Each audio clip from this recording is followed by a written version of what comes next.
Fish fry అండి 4 పీసులు తీసుకున్నానండి. 1 టేబుల్ స్పూన్ నూనె, కొంచెం సాల్ట్, కొద్దిగా పసుపు, కారం, ధనియాల పౌడరు, గరం మసాలా, అల్లం వెల్లుల్లి పేస్ట్,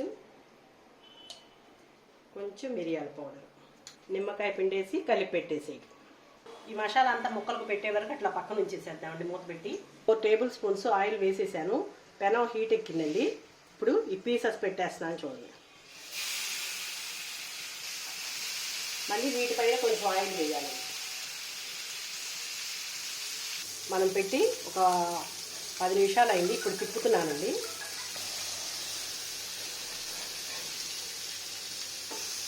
ఫిష్ ఫ్రై రెడీ అయిపోయిందండి. తక్కువ ఆయిల్ తోటి కార్న్ ఫ్లోర్ అవన్నీ ఏమీ వేయకుండా ఫ్రై అయ్యింది.